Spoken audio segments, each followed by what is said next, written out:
History Inside a Nutshell, the show where we sail into our port of call discussing maritime history. If you remember from the last video that was uploaded on the History channel, then you'll know that the last video topic we covered was the salvaging wrecks of the Titanic memorabilia. If you haven't seen the video yet, a link to that video will be in the description box below and in the card above. We're going to be moving on to the memorabilia as we're going to be talking about the story of 3 propellers that didn't come from the Titanic, but it came from another ship. This is the short story of how they were salvaged from the wreck and how they ended up in 3 different places. And these propeller blades were from the wreck of the RMS Lusitania. And I want to take this opportunity to thank Hanna once again for narrating the video. It is always a pleasure to have her on board. On the 7th of May 1915, the Cunard liner RMS Lusitania sank over 11 nautical miles off the old head of Kinsale. The disaster resulted in a serious loss of lives. It resulted in the United States joining the First World War. On the 6th of October 1935, the wreck was found. The team who found her were the crew of a salvage steamer, the Orpheus. In 1967, the Liverpool and London War Risk Insurance Association sold the wreck to former US Navy diver John Light for £1,000.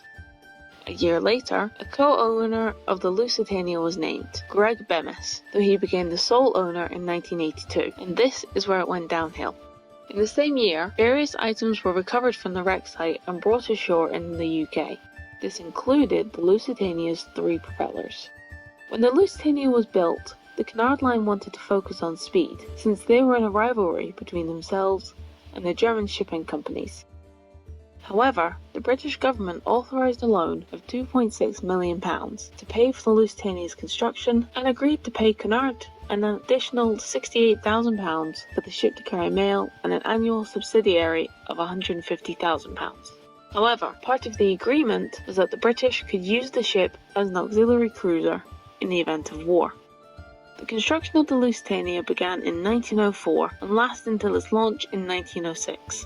The 4 iron steel propellers measured 790 feet long, or 241 meters, and weighed 23 tons. And while the ship was sailing on the open ocean, they would have rotated at 3 times a second, bringing her top speed to 26 knots.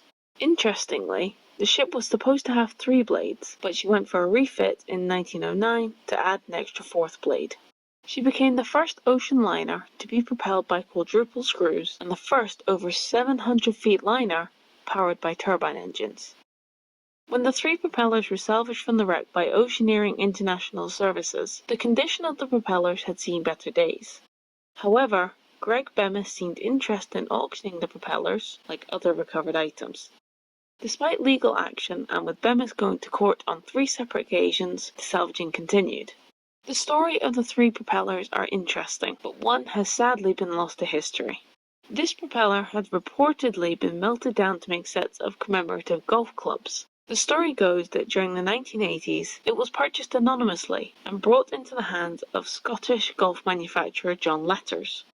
However, the bronze alloy sets from the propellers were damaged. As a result, they were melted down once more.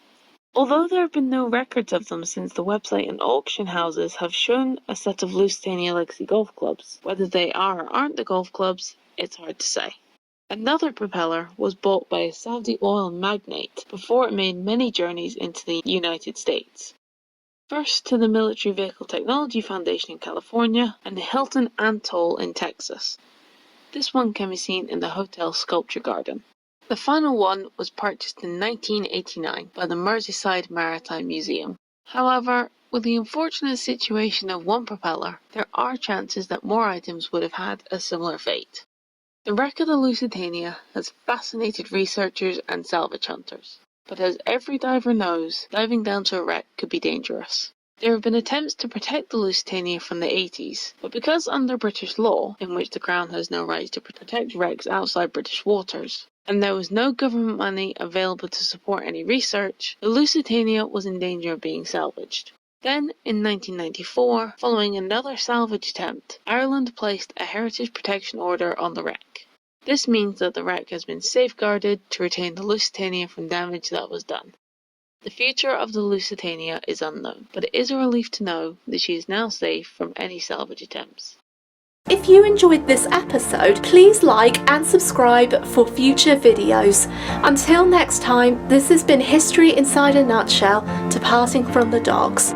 Thank you so much for all of your support and enjoy the rest of your voyage.